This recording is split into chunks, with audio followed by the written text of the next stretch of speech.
And we are live. Welcome to chapter 2 of documenting the TikTok shop journey. If you're new here, you've never seen me before, I am this guy who decided to pick up the camera last year after discovering TikTok shop. I was tired of jumping from side hustle to side hustle, business model to business model. I've always loved e-com, so I said this is going to be it. I'm going to focus on TikTok shop and that's it. I'm going to document the whole journey and I'm not jumping to anything else. Like, it's either I continue going until I succeed or I don't stop.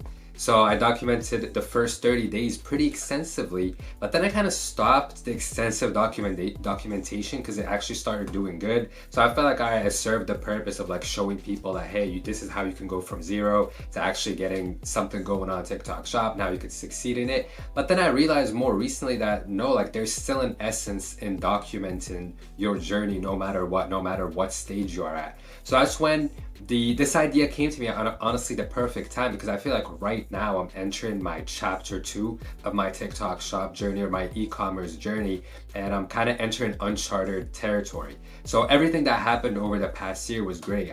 The TikTok shop started doing well, grew the business account from 2,000 followers or whatever to over 17,000, thousands of orders and everything. But more recently, I feel like I've hit a plateau. So let me kind of just break it down a little bit. And I think this is going to be so valuable to document for myself or for you out there if you've been doing e-com and you feel like you've hit a plateau, like you've gotten over that just looking for winning product to winning product to winning product, and you actually want to build something solid. So the reason why I'm beginning this new chapter is because I want to build a brand. I'm tired of just selling a lot of stuff online.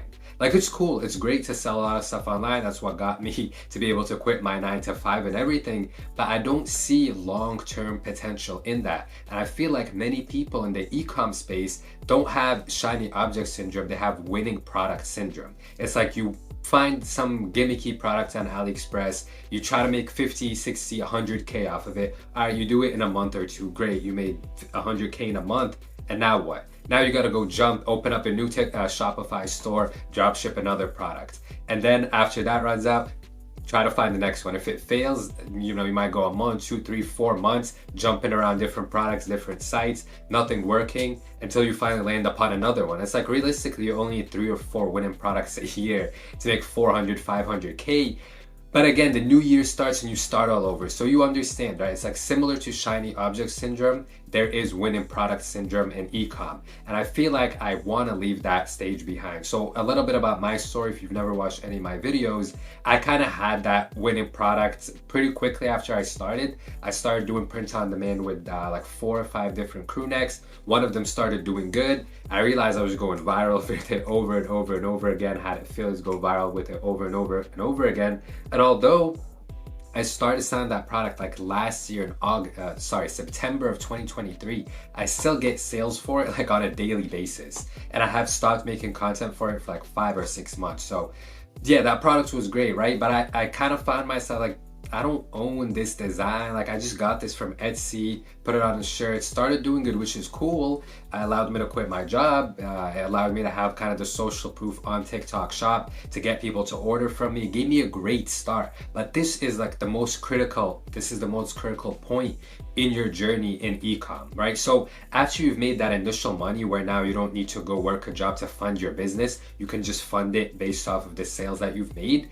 I think it's important to try and not jump to another winning product or try to find another winning product, but to settle down a little bit and say, let me try to do something that's more long-term. This leads me to the point that it's very important to be mindful of the kind of e-commerce content that you consume. So if you're the one person watching those Shopify drop shipping videos of how I made 15K in a day with this viral winning product, and these people are just finding shitty products from AliExpress and trying to drop ship them and make as much money in a day and jumping from one thing to another, you're gonna consistently be in that trap. But more recently, I've been uncovering or like discovering these entrepreneurs who do e-com, but they do it, or the way their whole content is just so different than that the typical stuff I used to watch, and it's given me a brand new perspective. Like two of them that are ultra successful, multi-millions, and they're not over here doing videos vlogging how they're going on a private jet or spending 300k shopping or buying a new Rolls Royce or watch. Like none of that. These are people who built long-term brands over 6, 7, 8 years. Like there's one called See the Way I See. She sells like these mental health. Crewnex went on Shark Tank, 250k in an hour in one of her releases. Another one sells just like stickers or like journals, nothing really crazy, but she built her business, multi-million-dollar business, over 7, 8 years. And that got me thinking, like, I am at a critical point where it's time for me to now enter chapter 2 of trying to actually build a brand versus trying to go jump to getting some design off Etsy, throwing it on a product and selling it. Because I can definitely do that. I can go find something that has to do with the fall or Halloween or whatever is going on, throw it on a shirt and make a bunch of videos, try to promote it, get affiliates, and it will sell. I get 500, 1,000, maybe 2,000 sales off of it, which is great, but that's extremely unfulfilling. And then the next product, and then I gotta jump to the next one. Like I saw a lot of people doing this with the election print-on-demand products, and it's like, what's the point? So in this chapter, we'll build a brand, and I'm gonna be documenting it. So kind of how it's gonna work, or what I got going on right now, is I have that winning product. I don't make content for it anymore, but it's still up. Then more recently, I had a fashion item over this summer do really well. Now these, I was getting custom made, so I actually have this inventory. So I felt like that was another step towards kind of almost creating a boutique or sort of my own brand, where we have this fashion item that did good over the summer, but I'm seeing now the sales slow down. Now I do have a lot of inventory of it, which is not ideal, so I'm gonna have to push this inventory out over these next few weeks before it gets even colder and colder. But what am I going to be doing with the fall items, the fall and winter items? And I think the fall and winter collections are the biggest money makers, obviously, because they fall in Q4. So I got a brand new line of 4 hoodies that I started, custom designs and everything. This isn't something I found on Etsy or copied from someone, paid a designer to make them, for 4 different hoodies.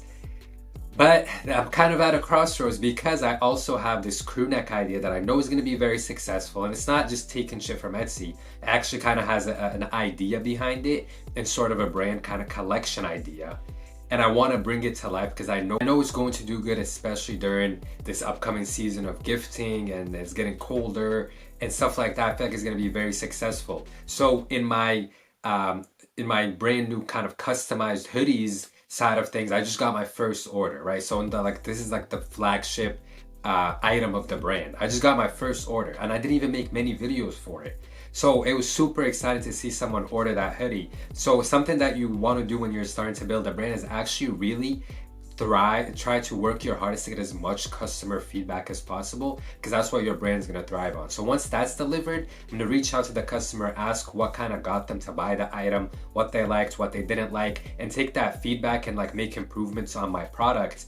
But with the other collection, the other line that I've been thinking about nonstop, so I know it's something that's going to be successful, it's kind of tied to my other summer item.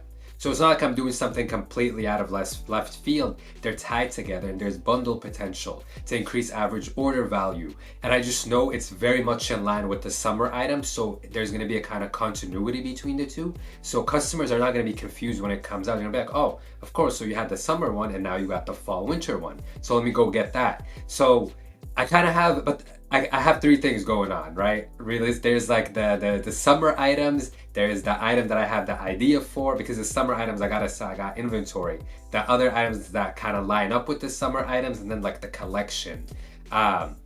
So it's a lot, but what I also think about is that most brands, boutiques and stuff like that, they have multiple lines, right? There isn't just one line or one design or one idea. And especially because the fall item ties in with the summer one in terms of the idea behind it, I feel like it makes sense to have both, and then have the more stylish line separate by itself. It costs a little more, it's a little more premium, and it's for anyone, right? So the reason why I also want to do that item that's tied to the summer item is because it already has a target audience that exists, that I've seen is going to go out and make purchases. I mean, I've sold thousands of my summer products. So that's where the brand is right now. But I just wanted to share that because I feel like so many younger people, they get stuck in that endless loop of winning product syndrome. Winning products, winning products. And another reason why that happens is because you constantly want to be hitting the 30K, 40K, 50K months and 100K, like as fast as possible. That's all you think about. Let me make as much money as fast as possible. There's no long-term mindset. So when it comes to having a more long-term mindset and building a brand, is going to require more patience, because compared to last month, my sales this month are down like 15-20%. But I know that I started to panic a little bit when that first happened, because I was like, shit, let me go on Etsy, let me just find a design, throw it on and try to sell it. But I was like, no, stay patient, stay calm. You're trying to build a brand long term that in a year or two is going to be making you 100K, 200K a month consistently, over and over and over, and it's going to have an audience, it's going to have kind of loyal customers, a community. It's going to mean more than just some piece of clothing or a cloth that's sold online. So that's kind of the idea. I'm being patient right now, because I'll be honest with you guys, like I'm used the over this summer and like over these months and year, I'm used to getting 100, 200, 300 orders, and some weeks would be slow. Don't get me wrong. There would be days where I get 1 or 2 orders, literally one, or there was days where I would get 0 orders, but then that same week things would take off. I noticed that after every kind of low point is my highest point thus far. So I'm kind of going through a low point over these past 2 weeks, and I'm trying my hardest to not panic and to stick through with my idea, because I know deep down this idea is going to work. Another reason why I'm kind of going through the low point is because I ran ads, because I wanted to push through my summer inventory and like sell it out. And as you guys know, and I've said this many times and I found it to be true, ads will destroy your organic growth. They will completely destroy it. So I just got further confirmation of that. Ran ads for like 3 days, and ever since last year, my videos regularly every week will get at least 3,000 to 10,000 views every week. I'll have 1 or 2 videos that get 100K, 70K, 150K, and every month I'll have 2 or 3 big bangers. They're the ones that drive the most sales. They got like 600K, one with 600, one with 700, and one with like 300. And those drive sales a lot. That's been this case for the past year. And I'm posting consistently 1 to 3 times a day. And then after I run the ads, my videos are struggling to get 500 views, 300 views, which has not happened to me since last year, since I first started. So all I can say is the only thing that's changed is the fact that I ran ads, plummeted everything. So whatever you do, do not run ads. Stick with organic and affiliates. And I noticed most of the big brands that run a lot of ads, their organic content on their page barely has any views. It does horribly. It's either you go ads and mass affiliate network, or you go organic and affiliates. I think those are the 2 solutions. So I did not mean for this to be this long. My camera is about to die, but I hope you guys appreciate kind of an authentic behind the scenes. So unfortunately my camera died there as I was making my closing statements. But anyways, I'm going to be documenting this journey once again, just like I did the first time around, of building a brand, and showing you all the ups and the downs. Right now, I'm not gonna lie, it's a pretty down period. This month wasn't that good. This past week was all right. It was a good recovery, decent recovery. I mean, there's still a week left in the month. I have a lot of inventory, so I'm gonna try to push through it. TikTok really screwed me with those ads and like destroyed my organic growth, but I'm gonna get back on top of it. I've also made a full TikTok shop course that's for free for you guys down below. It's about 3.5 hours long, or over 3 hours long, covering every single point.